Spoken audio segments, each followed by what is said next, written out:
आप सभी के एग्ज़ाम में पूछे जाने वाला त्रैमासिक एग्ज़ाम में पूछे जाने वाले सभी ऑब्जेक्टिव क्वेश्चंस 28 जून को इन सभी प्रश्नों को करने वाले हैं। अगर हमारे चैनल पर नए हैं और एक क्लास 10th के लिए है तो आप चैनल पर नए हैं तो चैनल को सब्सक्राइब कर लीजिएगा, ठीक है। बोला गया किस संख्या को 61 से भाग देने और 27 भाग दिया जाए तो भागफल 27 और शेषफल 32 प्राप्त होता है। तो आप सभी को पता है, क्या पता है कि जानते हैं कि अगर कोई संख्या ए है, कोई संख्या क्या है ए है और उसको बी से भाग दिया जाता है और क्यू उसका क्या बचता है शेषफल, भागफल आता है और आर शेषफल आता है। तो आप सभी जब इसमें मल्टीप्लाई करेंगे तो क्या हो जाएगा 61 से किसी संख्या में भाग दिया जाता है तो 27 भागफल आता है और प्लस 32 शेष बचता है तो वो संख्या प्राप्त हो जाएगी। कौन सी संख्या है, ठीक है। तो 61 में इससे गुना जब करेंगे 27 में तो 27 से कम कितना हो जाएगा 27 का 7 हाथ में बचा 2, 27 में 6 से गुना कर देना है और हाथ में 2 जोड़ देना। 7 छक 42 और 2 44 का 4 हाथ में बचा कितना, तो बोलेंगे क्या 4। 6 चौका कितना होता है 24, सॉरी 6 दूना 12, यहाँ पे 1247 में 32 जोड़ देना है। 2 और 7 को जोड़ेंगे तो 9 हो जाएगा, 3 और 4 को जोड़ेंगे तो 7 हो जाएगा और यहाँ से सॉरी 6 दूना 12 और हासिल 4 जोड़ना था 16, यानी कितना हो जाएगा 1679, जो कि ऑप्शन बी इस क्वेश्चन का सही आंसर हो जाएगा। आगे यहाँ पर क्वेश्चन देखिए, वह सबसे छोटी अभाज्य संख्या, वह सबसे छोटी अभाज्य संख्या और सबसे छोटी यौगिक संख्या का महत्तम समापवर्तक हमेशा 1 होगा, ठीक है। नेक्स्ट क्वेश्चन की तरफ बढ़ते हैं। यदि कोई दी गई धनात्मक पूर्णांक ए और बी और ए से बी में भाग देने पर अद्वितीय पूर्ण संख्या क्यू और आर प्राप्त होते हैं, तो यहाँ पे बोला गया कि आर जो है ना 0 से बड़ा है और बी से छोटा है, तो ये का मान क्या होता है, तो याद रखिएगा बी क्यू प्लस आर हो जाएगा, जो कि ऑप्शन सी में दिया हुआ है, ठीक है। नेक्स्ट क्वेश्चन की तरफ बढ़ते हैं। क्वेश्चन नंबर 3 हो गया 4 नंबर। 156 का गुणनखंड, 156 को हम लोग तोड़ देंगे, 156 को ऐसे तोड़ेंगे, कितने बार में जाएगा, सबसे छोटी संख्या 2 से, तो 78 आ जाएगा, फिर 2 से तोड़ेंगे तो यहाँ पे 39 आएगा, 39 3 से तोड़ेंगे तो यहाँ पर 13 आ जाएगा, ठीक है। 13 अभाज्य संख्या तो नहीं होगा, तो याद रखिएगा 2 बार आया गुना में, तो याद रखिएगा पावर 2 का पावर 2 हो जाएगा और उसके बाद गुने 3 गुने 13 हो जाएगा, तो 2 का पावर 2 गुने 13 गुने 3 किस में है, तो ऑप्शन बी में इस क्वेश्चन का सही आंसर हो जाएगा। नेक्स्ट क्वेश्चन की तरफ बढ़ते हैं। यदि ये 2 संख्याएं दी गई है 9 से क्या किया जाए, बोला है 2 संख्याओं ए और बी, मान लीजिए इसका मौसा 9 दिया है और इसका लौसा दिया है, तो यहाँ से पूछा गया है क्या इसका लौसा क्या होगा, ठीक है।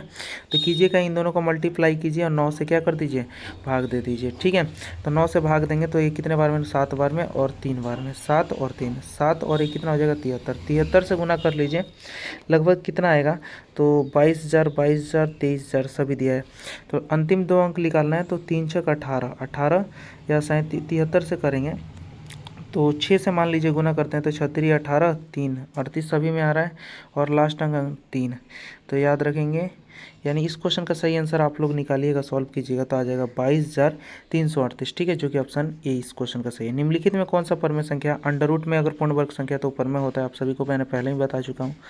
चलिए परमेय संख्या जो दिया है 9/75 का दशमलव प्रसार क्या होगा, 9/75 आप सभी याद रखेंगे, 9 3 के पहाड़े में कितने बार में आता है 3 बार में और 75 25 बार में, 25 जो है 2 के पावर कैसा है 5 के पावर 2 का रूप का है, तो इसीलिए याद रखेंगे हमने जितने भी कॉन्सेप्ट वाले क्वेश्चन कराए थे तो याद रखिएगा शांत होगा, कैसे शांत होगा आप सभी जा करके आप लोगों ने पढ़ा है, ठीक है।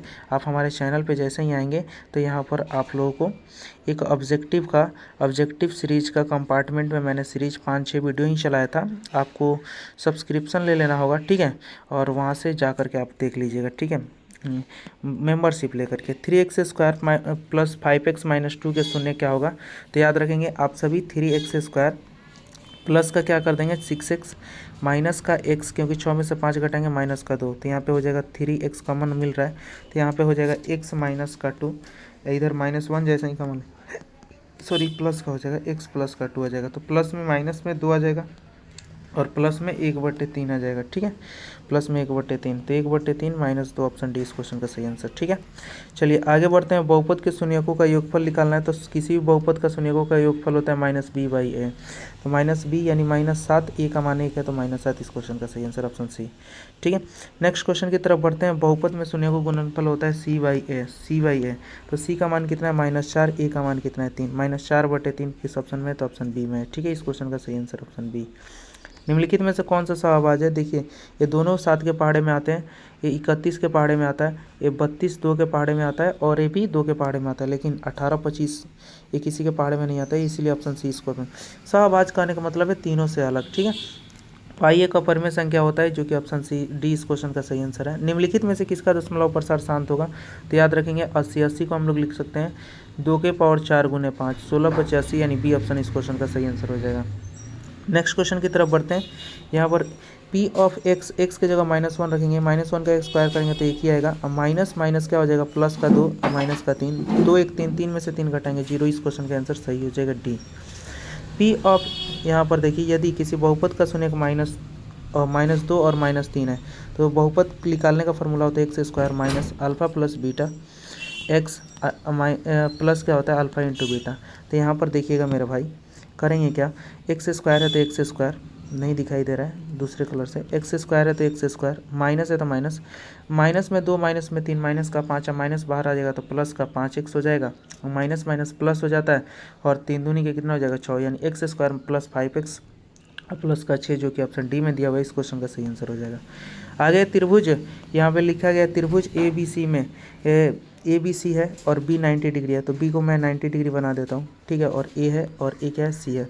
साइन ए बी सी, बीच वाला एंगल क्या है? तो ए है, तो ए का मतलब है साइन ए का मान बताना है। साइन ए बराबर क्या हो जाएगा? तो यहाँ से साइन ए लंब हो जाएगा बी सी अब बटे ए सी, बी सी बटे ए सी देख सकते हैं, ऑप्शन ए में दिया। इस क्वेश्चन का सही आंसर ऑप्शन ए हो जाएगा। ठीक है, नेक्स्ट क्वेश्चन की तरफ बढ़ते हैं। नेक्स्ट क्वेश्चन, त्रिकोणमितीय अनुपात कॉस बराबर क्या होता है? तो आधार बटे कोण, जो कि ऑप्शन बी इस क्वेश्चन का सही आंसर है। निम्नलिखित में से आधार बटे लंब बटे आधार क्या होता है? तो याद रखेंगे 10, जो कि ऑप्शन सी में दिया हुआ है। ठीक है, नेक्स्ट क्वेश्चन की तरफ बढ़ते हैं। नेक्स्ट क्वेश्चन क्या है? निम्नलिखित में से कौन सा इकाई के बराबर है? साइन कोसेक 1 होता है, कोसेक सेक 1 होता है, टेन कोट 1 होता है, साइन 10 1 नहीं होता है, यानी इस क्वेश्चन का सही आंसर ऑप्शन डी हो जाएगा। नेक्स्ट क्वेश्चन की तरफ बढ़ते हैं। निम्नलिखित में से कौन सा इकाई के बराबर नहीं है? साइन स्क्वायर कॉस स्क्वायर, यहाँ पर देखिए साइन ए नहीं होता है, cos square minus sine square A भी नहीं होता है, sec square tan square, sec square plus tan square नहीं होता है। याद रखिएगा ऑप्शन डी इस क्वेश्चन का आंसर हो जाएगा, cosec square minus cot square होता है। ठीक है, नेक्स्ट क्वेश्चन की तरफ बढ़ते हैं। कॉस थीटा बराबर 5/13 दिया है, तो यानी पी का मान है 5, तो कॉसेक थीटा पूछा है, तो 5, 12 और 13 आप लोग ट्रिपलेट जानते हैं, तो ये हो जाएगा 12, 13/12, 13/12 इस क्वेश्चन का सही आंसर हो जाएगा, जो कि ऑप्शन ये हो जाएगा। ठीक है, आगे बढ़ते हैं आगे क्वेश्चन की तरफ। यदि साइन थीटा कॉस थीटा के बराबर है, थीटा 45 डिग्री होगा, तभी होता है। ठीक है, आगे यहाँ पर क्वेश्चन क्या है कि यहाँ पर एंगल का मान पूछा है, थीटा का मान 45। समकोण त्रिभुज में समकोण के सामने वाले भुजा को हम लोग कर्ण कहते हैं, जो कि ऑप्शन सी में दिया हुआ है। ठीक है, नेक्स्ट क्वेश्चन की तरफ बढ़ते हैं। साइन 30 डिग्री का मान 1/2 होता है, ठीक है, जो कि ऑप्शन ए में दिया हुआ है। कॉसेक 60 डिग्री का मान पूछा है, तो याद रखेंगे सेक 60 का जो मान होता है वो 2 होता है। ठीक है, जो कि ऑप्शन सी में दिया है। ठीक है, उसके बाद से नेक्स्ट क्वेश्चन है, त्रिभुज के सबसे बड़ी भुजा कहलाती है? समकोण त्रिभुज की सबसे बड़ी भुजा कर्ण कहलाता है, जो कि ऑप्शन बी में दिया हुआ है। ठीक है, अगला निम्नलिखित में कौन सा पाइथागोरस त्रिक नहीं है? ठीक है, यहाँ पे बात देखिए, 3 4 5 पाइथागोरस त्रिक होता है, 5 12 13 भी पाइथागोरस त्रिक होता है, 20 21 19 भी पाइथागोरस त्रिक होता है, यानी ये नहीं होता, ऑप्शन डी 7 24 26 पाइथागोरस त्रिक नहीं होता। पाइथागोरस पर मैं किस पर त्रिभुज पर लागू होता है? तो समकोण त्रिभुज पर लागू होता है। ठीक है, नेक्स्ट क्वेश्चन है, किसी त्रिभुज ए बी सी में बी, अगर कोई त्रिभुज है, यहाँ पर इसका नाम देते हैं ए बी सी, तो बी के सामने वाली भुजा बी होती है, ए के सामने वाला ए होता है, और सी के सामने वाला यहाँ पर क्या हो जाएगा? तो याद रखेंगे सी। तो यहाँ से हमसे क्वेश्चन क्या पूछा गया था? बी के द्वारा कौन सी भुजा को निरूपित किया जाता है? तो ए सी को निरूपित कर दिया जाता है, जो कि ऑप्शन सी इस क्वेश्चन का सही आंसर हो जाएगा।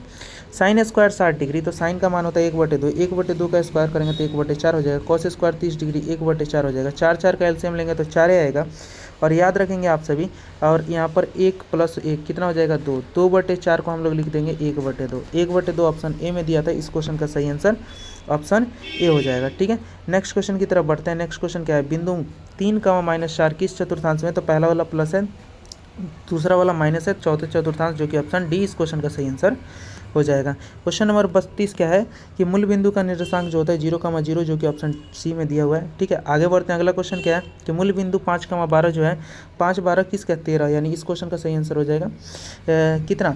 13 इकाई। याद रखिएगा, मूल बिंदु से कोई बिंदु दूरी है तो x square plus y square करते हैं, 5 का स्क्वायर करेंगे तो 25, 12 का स्क्वायर 144, जोड़ेंगे तो 169 हो जाएगा, 169 का वर्गमूल 3 होता है। x अक्ष पर स्थित एक बिंदु है, इसका नियामक दिया 8,0, तो y अक्ष से बिंदु कितनी है, तो x जितना है, यानी 8 इकाई। इस क्वेश्चन का सही आंसर ऑप्शन बी हो जाएगा। ठीक है, आगे यहाँ पर क्वेश्चन नंबर है, उस बिंदु का व्यास ज्ञात करें जिसका नियामक दिया और इसके केंद्र का निर्देशांक ज्ञात करें। तो याद रखिएगा, जब भी मध्य बिंदु का निर्देशांक से इसको निकालेंगे, ठीक है, कोई व्यास होता है यानी केंद्र ये होता है, और ये व्यास जो होती है सबसे बड़ी जो होती है, इसका और इसका निर्देशांक दिया है, तो मध्य बिंदु का निर्देशांक पूछा है।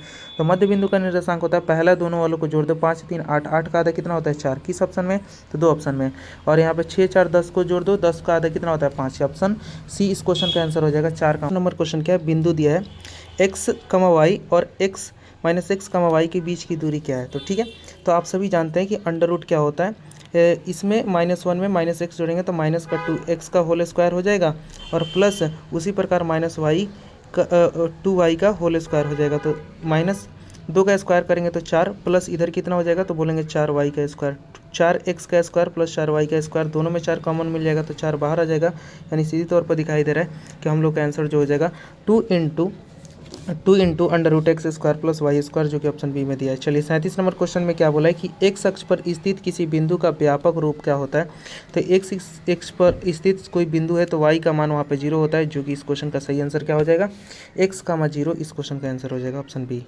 ठीक है, क्वेश्चन नंबर 38 है, किस चतुर्थांश में भुज का मान धनात्मक होता है और कोटि का मान ऋणात्मक होता है, यानी पहला वाला प्लस होता है, दूसरा ऋणात्मक, तो चौथे क्वाड्रेंट में, जो कि इस क्वेश्चन का सही आंसर हो जाएगा ऑप्शन डी हो जाएगा। ठीक है, नेक्स्ट क्वेश्चन की तरफ बढ़ते हैं। 39 नंबर क्वेश्चन है कि यहाँ पर देखिए त्रिभुज की परिमिति पूछा है, तो एक त्रिभुज बनाएंगे, एक का है 0,0 है और इसका कितना है 3,0 है। ठीक है, और इसका जो है 0,4 है। तो जब भी इस तरह से परिमिति पूछे तो इनके बीच की दूरी निकालेंगे, तो यहाँ पर देखिएगा 3 का स्क्वायर करेंगे तो कितना होगा 9, यानी 3 आ जाएगा। इधर से स्क्वायर निकालेंगे तो कितना आएगा 4 आ जाएगा। इधर से स्क्वायर इधर से निकालेंगे तो 5 आ जाएगा। 3 4 कैल्शियम 5 आएगा। तो याद रखेंगे परिमिति क्या हो जाएगा 3 4 7, 7 और 5 कितना हो गया 12, जो कि देख लेंगे किस ऑप्शन में दिया है। तो इस क्वेश्चन का सही आंसर हम लोग का ऑप्शन बी में दिया है। ठीक है, उम्मीद करते हैं आप सभी मेरे भाइयों को समझ में आ रहा होगा। ठीक है, नेक्स्ट क्वेश्चन की तरफ बढ़ते हैं। नेक्स्ट क्वेश्चन क्या है आगे, यहाँ पर पूछा गया है क्या, 3,5 जो है एक्स अक्ष से दूरी, तो एक्स अक्ष से जब भी दूरी पूछे तो वाई का मान कितना है 5, तो इस क्वेश्चन का सही आंसर है ऑप्शन बी। ठीक है, इस क्वेश्चन का ऑप्शन बी हो जाएगा। क्वेश्चन नंबर 41 है, यहाँ पर देखिए क्या बोला है कि बिंदु दिया है, बिंदु -3, है और एक है 1, b+4, मिलाने वाले रेखाखंड मध्य बिंदु का नियामक क्या होगा। मध्य बिंदु का नियामक क्या होता है, याद रखिएगा x1 + x2/2। ठीक है, अब मध्य बिंदु का जो नियामक दिया है वो दिया है 1 दिया है, तो x1 का मान कितना है -3 और प्लस x2 का मान कितना है 1 में 2 से भाग देंगे। x1 + x2/2 बराबर आया है -1, तो -3 में ही जोड़ेंगे तो माइनस का 2 आ जाएगा, इधर माइनस का 2 आएगा, -2 से इसको काटेंगे -1 कट जाएगा। यानी इस क्वेश्चन में यहाँ पर देखेंगे ये पहला सेटिस्फाई कर जा रहा है, उसी प्रकार हम लोग दूसरे को बनाएंगे, यानी क्या हो जाएगा b+4 हो जाएगा। अब बटे में 2 बराबर 1 आएगा, एगो बी कितना हो जाएगा 2 बी इधर गुना में चला जाएगा, अब +4 है तो ये 2 हो जाएगा, -4 हो जाएगा, तो यहाँ पे आ जाएगा -2, 2 से 2 काटेंगे -1, इस क्वेश्चन का सही आंसर हो जाएगा। देख लेंगे किस ऑप्शन में, तो ऑप्शन याद रखेंगे ऑप्शन ई इस क्वेश्चन का सही आंसर हो जाएगा। ठीक है, चलिए नेक्स्ट क्वेश्चन की तरफ बढ़ते हैं। नेक्स्ट क्वेश्चन क्या है, बिंदु दिया है, क्या बिंदु दिया है, तो यहाँ पे ध्यान से देखेंगे तो आप लोगों को समझ में आएगा। ठीक है, ध्यान से देखेंगे तो यहाँ पे 7, -4 है और यहाँ पे -5, की बीच की दूरी, तो दूरी सूत्र लगाएंगे x2 - x1, -5 - 7 का होल स्क्वायर कर देंगे, अब प्लस 1 -4 माइनस प्लस हो जाएगा, 4 5 4 1 कितना हो जाएगा 5, 5 का स्क्वायर निकालेंगे तो यहाँ पर देखिए इसका 5 आएगा, 5 का स्क्वायर 25 होता है, अब प्लस -7 5 12 144, 25 जोड़ेंगे तो अंडर रूट का 169 का मान 13 होता है, जो कि देख लेंगे ऑप्शन बी इस क्वेश्चन का सही आंसर हो जाएगा। ठीक है, नेक्स्ट क्वेश्चन की तरफ बढ़ते हैं। 43 नंबर क्वेश्चन है कि मूल बिंदु दिया है x और y के बीच की दूरी, मूल बिंदु से x और y के बीच की दूरी, डायरेक्ट क्वेश्चन में कंसेप्ट पूछ दिया है, √x² + y² होता है। ठीक है, चलिए आगे क्या क्वेश्चन है, 41 नंबर में बोला है कि किस चतुर्थांश में भुज का मान ऋणात्मक और कोटि का मान धनात्मक, मतलब पहला वाला माइनस दूसरा वाला प्लस किस में होता है,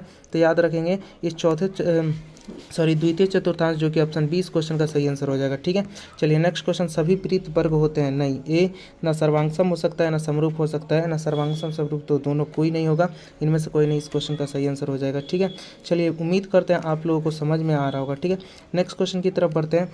बोला है ज्यामितीय चित्र की आकृतियाँ समान होती है किंतु ज्यामितीय ज्यामितीय चित्र जिनकी आकृतियाँ समान होती है, आकृतियाँ समान होता है, आकार अलग अलग होता है। तो आकार अलग अलग होगा तो समरूप कहलाता है, आकार सेम होता है तो सर्वांगसम कहलाता है। यानी इस क्वेश्चन का सही आंसर ऑप्शन ए हो जाएगा। ठीक है, नेक्स्ट क्वेश्चन क्या है, 47 नंबर क्वेश्चन देखिए यहाँ पर। यदि किसी त्रिभुज के एक भुज के समानांतर कोई रेखा खींची जाए तो अन्य दो भुजाएं एक ही अनुपात में विभाजित होगी। आप लोगों को थेल्स पर में पता होगा, यही थेल्स पर में क्वेश्चन नंबर 47 है। अगर थेल्स पर में बोले लिख कर सिद्ध करने के लिए तो थेल्स पर में लिख दीजिएगा। थेल्स पर में सिद्ध करने नहीं आता है तो इस वीडियो के नीचे एक डिस्क्रिप्शन में मैं लिंक दे दूंगा, क्योंकि आपके एग्जाम में थेल्स पर में पूछा गया है, इस वाले एग्जाम में। ठीक है, आप वहाँ से वीडियो जाकर जरूर देख लीजिएगा, इसके डिस्क्रिप्शन में थेल्स पर में दिखाऊंगा। ठीक है, मैंने वो वीडियो बहुत पुराना बनाया 4 साल पहले। यानी इस क्वेश्चन का सही आंसर ऑप्शन ए हो जाएगा। ठीक है, तो आप लोग उसको 2x पे देख लीजिएगा। चलिए, यहाँ पर क्या क्वेश्चन बोला है कि त्रिभुज ए बी सी में डी समानांतर ए बी सी है, जिसमें ए बी ए सी को इस प्रकार डी और ई पर प्रतिच्छेद करता है। तो ए डी बटे डी बी बराबर होगा ए ई बटे ई सी को। एक ट्रेंगल है, यहाँ पे बोला गया है कि ए बी सी, और यहाँ पे बी सी के समानांतर एक त्रिभुज है जो डी ई, जो कि ए बी को डी पर, देखिए ए बी को डी बिंदु पर और ए सी को ई बिंदु पर यहाँ पे प्रतिच्छेद कर रहा है। तो पूछा गया कि ए डी बटा डी बी, अगर ए डी बटा, यहाँ देखिए ध्यान से, ए डी बटा डी बी बराबर होगा किसके, ए ई बटा ई सी के। तो याद रखिएगा ऑप्शन ए इस क्वेश्चन का सही आंसर हो जाएगा। ठीक है, चलिए नेक्स्ट क्वेश्चन की तरफ बढ़ते हैं। नेक्स्ट क्वेश्चन है, त्रिभुज ए बी सी और डी ई एफ समरूप है। तो यहाँ पे बोला गया है क्या, यानी ट्रेंगल बना देंगे। ठीक है, यहाँ पे लिख देंगे यहाँ पे फिर से एक ट्रेंगल बनाते हैं, ध्यानपूर्वक देखिएगा। चलिए, एक ट्रेंगल यहाँ पे बना दिए और एक ट्रेंगल यहाँ पे बना दिए। जहाँ पे जो बोला है ए बी, माफ़ कीजिएगा, ट्रेंगल ए बी सी, और यहाँ पे ट्रेंगल बना देते हैं डी ई एफ। और बोला क्या गया क्वेश्चन में, तो बोला गया है मेरा भाई, ध्यान से देखिएगा, कोण ए बी सी ए बराबर है किसके, डी के। तो यानी ए जो है, ए बराबर है किसके, डी के। ठीक है, बीच वाला बराबर होता है। तो बोला है क्या, ए बी बटे ए सी, ए बी बटे ए सी, ध्यान से देखिएगा, ए बी बटे ए सी किसके बराबर होगा, तो बोलेंगे डी ई बटे डी एफ के। तो डी बटे डी एफ कहाँ दिखाई दे रहा है, तो डी बटे डी एफ ऑप्शन डी में दिखाई दे रहा है, जो कि इस क्वेश्चन का सही आंसर है। बशर्ते आपको एक फिगर बनाने आना चाहिए, बस आपको एक क्वेश्चन में मतलब त्रिभुज चैप्टर में कोई दिक्कत नहीं होगा। अगर हमारे चैनल पर नए तो चैनल को जरूर सब्सक्राइब कर लीजिएगा, क्योंकि हम एग्ज़ाम ओरिएंटेड क्लास लेकर आते रहते हैं। और जितने भी मेंबरशिप वाले वीडियो हैं वो सभी के सभी 10th क्लास में अगर 100 में 100 लाना चाहते हैं तो हमारे वीडियो को देख लीजिए। 5 को वीडियो है जो फुल लेंथ का, वो ऑब्जेक्टिव क्लियर कर देगा, जिसमें 50 में 50 ला दीजिएगा। 5 वीडियो, और वो भी कितने देर का, तो याद रखिएगा लगभग एक वीडियो 1 घंटे 45 मिनट का होगा बस। बाकी स्मार्ट अप्रोच से पढ़ाते हैं, बढ़िया से पढ़ाते हैं। ट्रेंगल ए बी सी में डी समानांतर बी सी है, जिसके वजह बहुत सारे बच्चे जो हैं आज तक 100 में 100 लाए हैं। ठीक है, यहाँ पे ट्रेंगल बना दिया ए बी सी। ठीक है, ए बी सी में आप सभी क्या करेंगे, डी समानांतर बी सी कर देंगे। तो डी एक रेखा खींच दिया जो कि बी सी के समानांतर है, और ए डी का मान 3 दे दीजिए और डी बी का मान 5 दे दिया है। और बोला है पूरा जो ए सी है ना वो 5.6 है। तो बोला है कि ए ई का लेंथ कितना होगा, तो अभी थोड़े बाद देर पहले पढ़े थे, ए डी बटे डी बी जो होगा एक ही अनुपात में होगा। यानी याद रखिए कि अगर ए मान लीजिए 3x है और ए 5x है, तो 3 और 5 कितना हो जाएगा, 8x। 8x का वैल्यू कितना दिया है, तो याद रखिएगा 8x का जो वैल्यू दिया है वो दिया है 5.7। तो यहाँ पे 8 के पहाड़े में 5.6 दिया है। तो 8 के पहाड़े में कितने बार में आता है, 7 बार में। तो यानी 0.7 1 यूनिट की वैल्यू हो जाएगी। ठीक है, तो 1 यूनिट की वैल्यू कितनी हो जाएगी, 0.7। तो 3 यूनिट का वैल्यू पूछा है, तो 7 का 21 यानी 2.1, जो कि ऑप्शन बी इस क्वेश्चन का सही आंसर हो जाएगा। देख सकते हैं यहाँ पर ऑप्शन डी 2.1 इस क्वेश्चन का सही आंसर हो जाएगा। आगे यहाँ पर देखेंगे, यदि एक वृत्त की परिधि कितना है, 88 सेंटीमीटर है, तो इसका क्षेत्रफल कितनी बार बना दिया, ऑप्शन बी इस क्वेश्चन का आंसर होगा। देखिए, वृत्त की परिधि होता है 2, पाई का मान होता है 22/7, आर का मान निकाल लीजिएगा यहाँ से। 88 के बराबर है तो 22 दूनी के 44, 2 बार में चला जाएगा, 7 दूनी का आर का मान आ गया 14, और यहाँ से आर का मान अगर 14 है तो वृत्त का क्षेत्रफल होता है पाई आर स्क्वायर। तो पाई का मान होता है 22/7, आर का स्क्वायर करना है तो 14 गुने 14 2 बार लिख दीजिए। 7 के पहाड़े में 14 2 बार में, याद रखिएगा यहाँ पर 22 दूनी के 44, 44 में 14 से गुना कीजिएगा, 14 चौका 56, 14 चौका 56 और 5 कितना हो जाता है 61, 616 सेंटीमीटर स्क्वायर। इतनी बार एक क्वेश्चन बिहार बोर्ड में पूछ दिया नहीं, इसका कोई मतलब जवाब नहीं है। ठीक है, अर्धवृत्त की याद रखेंगे परिमिति होता है पाई आर इंटू 2r। ये देखिए डायरेक्ट यहाँ से कॉन्सेप्ट ही पूछ दिया गया। तो यहाँ पर आगे बढ़ते हैं, 3 सेक स्क्वायर 30 डिग्री। 3 सेक का मान होता है 2 का स्क्वायर करेंगे तो 4।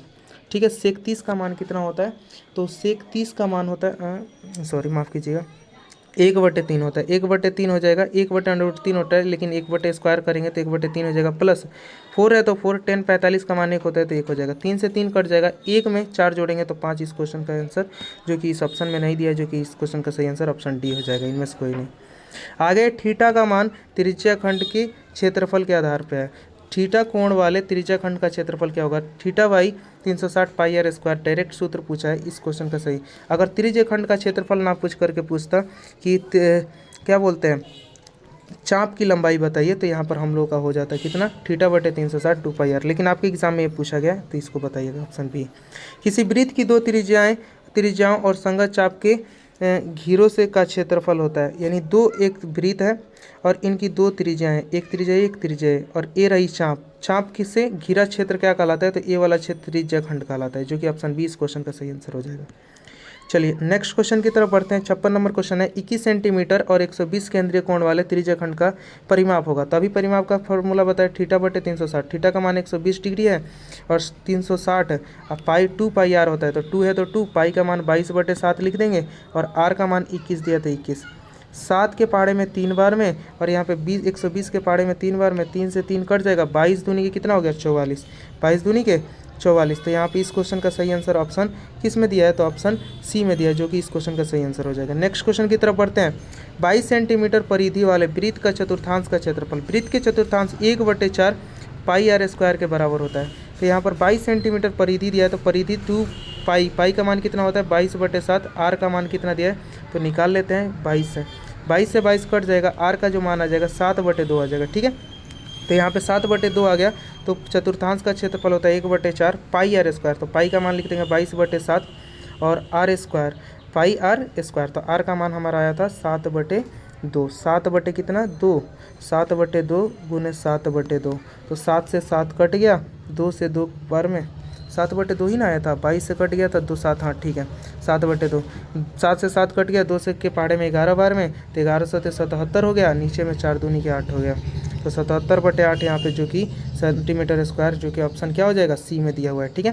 नेक्स्ट क्वेश्चन की तरफ बढ़ते हैं। बाहरी त्रिज्या और आंतरिक त्रिज्या वाले अंगूठी का क्षेत्रफल जो होता है वो होता है pi into r square minus r square, pi into r बड़ा बाहरी त्रिज्या का स्क्वायर माइनस आंतरिक त्रिज्या का स्क्वायर, जो कि इस क्वेश्चन का सही आंसर ऑप्शन बी हो जाएगा। आगे बढ़ते हैं। ये अर्धवृत्ताकार चाप की परिमिति दी गई, तो ये अर्धवृत्ताकार चाप है जिसकी परिमिति क्या होता है? पाई आर इंटू 2r, तो यहाँ पे कितनी है? 36 सेंटीमीटर है, तो इसकी व्यास की लंबाई ज्ञात करना है, ठीक है। तो याद रखेंगे आर का मान निकाल लेते हैं, उसके बाद से व्यास निकाल लेते हैं, ठीक है। तो देखिए, तो यहाँ से आंसर हम लोग का निकाल लेते हैं, पाई का मान 22/7 और गुने आर प्लस क्या होता है? पाई देखिए फार्मूला मैं बता देता हूँ, पाई आर प्लस 2r होता है, दोनों तरफ से r निकल गया तो एक हो गया 22/7 अब प्लस 2, 7 दूनी के 14 कर देंगे तो r इंटू कितना हो जाएगा? तो बोलेंगे क्या? 34/7, 34/7 अब प्लस बराबर किसके दिया है? तो 36 के बराबर किस 36/8 दिया, तो 36 से 36 कट जाएगा, 7 आएगा, त्रिज्या जो हो जाएगी 14 हो जाएगा, ठीक है। त्रिज्या जो हो जाएगी 14 हो जाएगा। वृत्त की व्यास परिमिति अर्धवृत्त की परिमाप होता है r इंटू पाई प्लस 2 होता है, पाई प्लस 2 होता है, याद रखिएगा, ठीक है।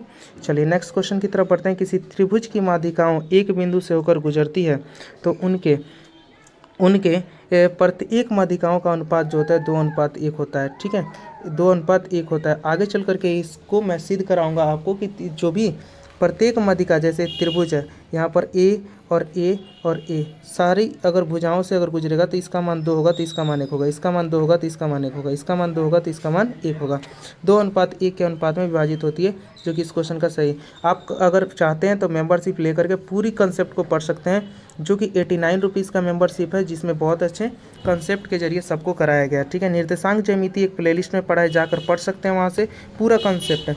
किसी त्रिभुज की भुजाओं पर लंब समद्विभाजक एक दूसरे बिंदु से होकर गुजरता है तो वो क्या कहलाता है? तो याद रखेंगे, जब लंब समद्विभाजक गुजरता है तो लंब केंद्र कहलाता है, यानी ऑर्थो सेंटर कहते हैं, जो कि इस क्वेश्चन का सही आंसर क्या हो जाएगा?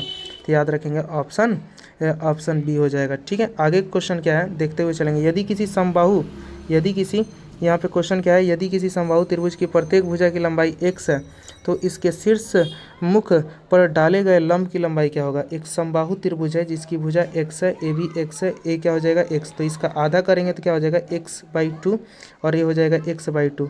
तो लंब बराबर क्या हो जाएगा, यहाँ से पाइथागोरस प्रमेय लगा देंगे तो x² प्लस x² अब बटे में 4 यानी अंडर रूट कर देंगे तो 4 एक कितना हो जाएगा 4x² प्लस 4, तो 4x² एगो 5x² अंडर रूट का 5x² बटे 4 हो जाएगा, यानी हम लोग कह सकते हैं का x/4 बटे अंडर रूट 5 अंडर रूट क्या हो जाएगा भाई, यहाँ पे कुछ गड़बड़ हो गया क्या, यहाँ पे ऑप्शन सी देख लेने दीजिए, फिर से मैं बता देता हूँ।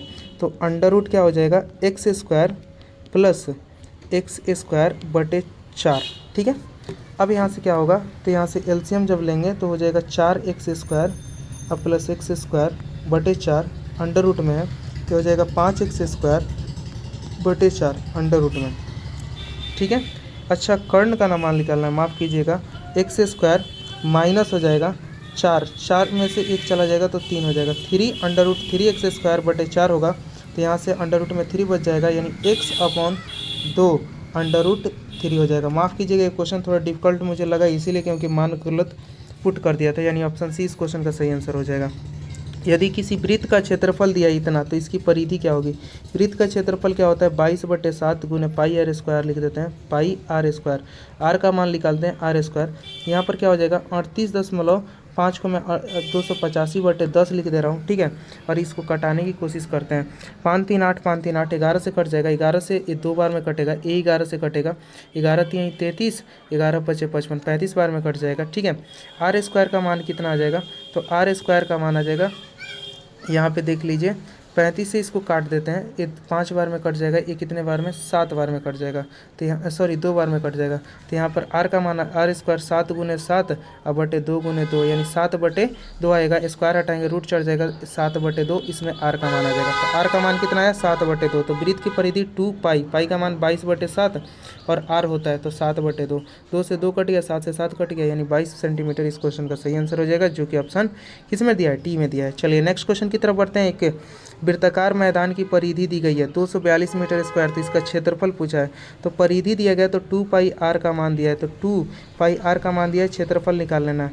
तो याद रखिएगा यहाँ से क्षेत्रफल निकालने के लिए हमें r का मान निकालना होगा, तो 2 है तो 2, 22/7 है तो 22/7, r का मान निकाल लेंगे यहाँ से 242 है, 42 2 से कटाते हैं, पहले कितने बार में कट जाएगा 1 2 1 में, 11 के पहाड़े में कितने बार में कट जाएगा 11 बार में कट जाएगा, ये 2 बार में कट जाएगा, ठीक है। तो यहाँ से देखिए कुछ कटने वाला है क्या, तो नहीं कटने का, तो r का मान कितना आ गया, तो 11 सते 77/2 आ गया, 77/2 आ गया, तो 77/2 r का मान है, तो क्षेत्रफल क्या हो जाएगा 22/7, r का मान हो जाएगा 77/2 गुने 77/2 हो जाएगा, 2 से कट जाएगा 11 बार में, 7 के पहाड़े में कितने बार में, तो 7 के पहाड़े में 11 बार में। तो यहाँ से देख लीजिए 11 का स्क्वायर कितना होता है, और 11 का स्क्वायर 121 हो जाएगा, 121 और याद रखेंगे यानी दशमलव के बाद 5 आएगा, 121 में 77 से गुना कर देते हैं, तो 7 इसमें कर देता हूँ गुना, ये 77 से, तो 77 से गुना करने को 77 को मैं 7 गुने 11 लिख देता हूँ, ठीक है। तो 11 का क्यूब सभी को पता है कितना होता है, तो यहाँ पर ऊपर में हो जाएगा 1331 गुने 7, ठीक है, और यहाँ से बटे में क्या होगा 2 हो जाएगा, ठीक है, 2 हो जाएगा, तो 2 के बाद काम करेंगे, 7 एकम 7, 7 तिरिका 21, 7 तिरिका 21 से 2 23, 7 तिरिका 7 एकम 7 और 2 कितना हो जाएगा 9 हो जाएगा, अब बटे में क्या होगा 2, तो यहाँ पे इसका आधा करेंगे तो कितना आएगा 4 6 5 8.5, 4658.5 इस क्वेश्चन का सही आंसर हो जाएगा, जो कि ऑप्शन सी में दिया था। बहुत अच्छा क्वेश्चन है, इस क्वेश्चन का ऑप्शन सी हो जाएगा, ठीक है।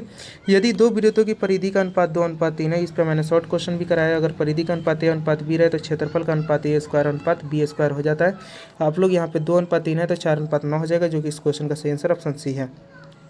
एक पहिया की त्रिज्या दिया गया है और बोला गया 11 किलोमीटर दूरी तय करने के लिए कितना चक्कर लगाना होगा, तो परिधि निकाल लेंगे यहाँ से 2πr, तो 2 है तो 2πr, एक चक्कर लगाने में 2πr जितना दूरी तय करता है, परिधि यानी 0.25 हो जाएगा, 25 को हम लिख लेते हैं 25/100, 25/100 को 1/4 लिख देता हूँ, यहाँ से काट लेंगे तो 2 बार में यानी 11/7 आ जाएगा, यानी r का 11/7 हो जाएगा, यानी एक चक्कर लगाने में 11/7 दूरी तय करेगा। तो हमसे पूछा गया कि 11 किलोमीटर यानी तय करने में कितना चक्कर लगाना होगा। 11 किलोमीटर को किलोमीटर में बदलेंगे तो 11,000, और यहाँ से 11/7 था तो 11 नीचे 7 इधर, तो यहाँ पे हो जाएगा कितना 1,000। 1,000 में 7 से गुना करेंगे 7,000 इस क्वेश्चन का आंसर आ जाएगा। लेकिन जो कि इस क्वेश्चन में ऑप्शन सी में दिया, इस क्वेश्चन का सही आंसर ऑप्शन सी हो जाएगा। ठीक है, आगे यहाँ पर दिया गया है कि जब भी इस तरह का मान है साइन का रेशियो कॉस में चेंज होता है, इन दोनों का जोड़ एक कितना हो 90 हो, तो इस क्वेश्चन का सही आंसर क्या हो जाता है 1 हो जाता है। ठीक है, किसी एक का रेशियो चेंज करेंगे दोनों मान बराबर आ जाएगा। tan 60 का मान कितना होता है, तो सभी को पता है कि √3, tan 60 का मान √3 में से tan 0 का मान घटा लेना है। तो tan 0 का मान कितना होता है आप सभी बताएंगे, tan 0 का मान कितना होता है, तो याद रखेंगे 0 होता है, यानी इस क्वेश्चन का सही आंसर क्या हो जाएगा √3 - 1 या इन्फिनिटी। ठीक है, √3 - 1 इस क्वेश्चन का सही आंसर ऑप्शन डी हो जाएगा। टेन याद रखिए यहाँ पे सर्व समीकरण है, tan theta plus cot theta का मान किसके बराबर होता है, तो cosec theta into sec theta, जो कि ऑप्शन सी में दिया होता है। ठीक है, साइन कॉस के पदों में बदल देंगे तो वो हो जाएगा। ठीक है, tan थीटा का मान कितना 21/20 है, तो cos थीटा का मान क्या होगा, तो tan 20 तो ऊपर आएगा, 20 एक ही जगह ऊपर दिखाई दे रहा है, जो कि इस क्वेश्चन का सही आंसर क्या हो जाएगा ऑप्शन ए हो जाएगा। ठीक है, चलिए क्योंकि आगे यहाँ पे 70 क्वेश्चन हो गए, आगे क्वेश्चन को लघुतरीय अगर क्वेश्चन देखना चाहते हैं तो हमारे चैनल पर मेंबरशिप लेना होगा और उसका संपूर्ण सोल्यूशन आपको करा दिया जाएगा। ठीक है, जो भी मेंबरशिप लेंगे उन्हीं को ये सारी वीडियो दिखाई भी देगी। तो चलिए मिलते हैं नेक्स्ट वीडियो में। और आप दोस्तों अगर हमारे चैनल पर नए हैं तो चैनल को सब्सक्राइब करेंगे, दोस्तों में शेयर करना नहीं भूलेंगे। अगर इसका PDF चाहते हैं तो 91 28 350 496 पर आप सभी क्या करें, कॉल करें और मेंबरशिप लेकर के इसमें क्या करें, आपको PDF प्रोवाइड कर दिया जाएगा। हर एग्ज़ाम का PDF यहाँ पे प्रोवाइड कर दिया जाएगा आपको, यानी बिहार बोर्ड में। तो आप मेंबरशिप लेना चाहें तो 89 का है, 59 का है, किसी एक का मेंबरशिप ज्वाइन कर सकते हैं यूट्यूब के जरिए। ठीक है, मिलते हैं नेक्स्ट वीडियो में, धन्यवाद।